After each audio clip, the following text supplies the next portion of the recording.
आसमान छुए। भारत के प्रमुख और प्रीमियम विमान ऑपरेटरों में अपने अपने हवाई किराए कम करने की एक आभासी लड़ाई आकाश में देखी जा रही है। यह मुख्य रूप से इसलिए किया गया है ताकि आने वाला त्योहार का महीना कंपनियों एवं यात्रियों के लिए लाभदायक रहे।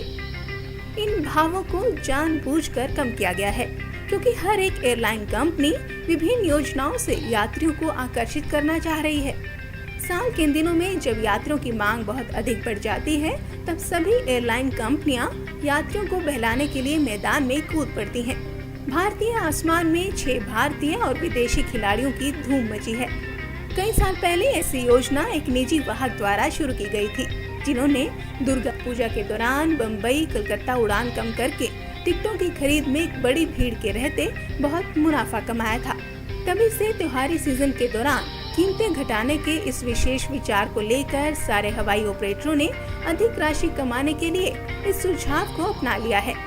सभी ऑपरेटर यात्रियों को इन त्योहारों के दौरान आरामदायक ठिकाना और मजेदार खाना मिले, इसलिए प्रतिष्ठित होटलों और उच्च रेस्तरां श्रृंखलाओं के साथ गठबंधन करने के लिए आतुर हैं। यह एक बढ़िया व्यापारी अवधारणा है क्योंकि टिकटों की मांग बढ़ाने के साथ साथ टिकटों के दर कम करने से यात्रियों को त्योहारों पर पैसों के मामले में थोड़ी बचत होगी। सरकार भी इस संबंध में बहुत सहयोगी रही है और सभी प्रदाताओं के द्वारा प्रस्तुत किए गए कीमत पैकेज को मंजूरी दे रही है। कई सेवा प्रदाता उत्कृष्ट गुणवत्ता के साथ कम कीमतें देकर अपने लंबे समय तक टिकने की योजना सफलता से बना रहे हैं। ऐसे सभी ऑपरेटर तकरीबन एक से ही किराए संरचना पेश कर रहे हैं। सभी ऑपरेटर 500 रुपए जितनी कम कीमतों से शुरुआत की पेशकश कर रहे हैं। वे बहुत बड़े संगठन हैं और वास्तव में लाभ की गुंजाइश के बारे में उनको ज्यादा चिंता करने की जरूरत नहीं है। इसीलिए वे इस तरह का एक बड़ा जोखिम का कार्य करने में सक्षम हैं।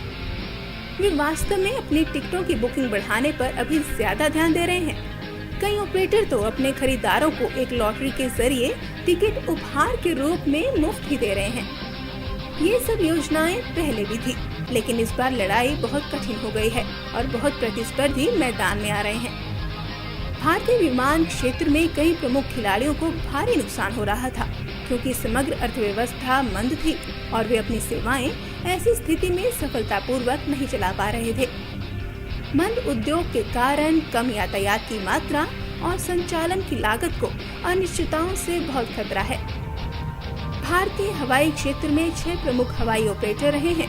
उनमें से जो सबसे पुराना है वो ही सबसे अधिक लाभ ले रहा है। बाकी 5 एक दूसरे के खिलाफ भारी प्रतिस्पर्धा कर रहे हैं। भारतीय खिलाड़ियों में किंगफिशर है, जिसको भारी नुकसान और अन्य ऋण से संबंधित मुद्दों के चलते बंद किया गया है। शेष खिलाड़ियों में जेट एयरवेज है, जिसमें एतिहाद ने हिस्सेदारी खरीदी है और इसीलिए वह एक अंतर्राष्ट्रीय ऑपरेटर बन गया है। अन्य खिलाड़ियों में spice jet, Paramount Airways, Go Air और इंडिगो हैं। वहीं ब्लू डार्ट एविएशन की तरह कई अन्य परिवहन कंपनियां भी बाजार में उपलब्ध हैं। यह सब दुर्गा पूजा, गणेश चतुर्थी, रमजान और दिवाली के त्योहारी महीनों के दौरान यात्रियों को आकर्षित करने के लिए एक रणनीति है। इन महीनों में यात्रियों के त्योहारों के लिए अपने घर जाने की वजह से काफी भीड़ रहती है और इसका ही लाभ इन एयरलाइंस को मिलता है।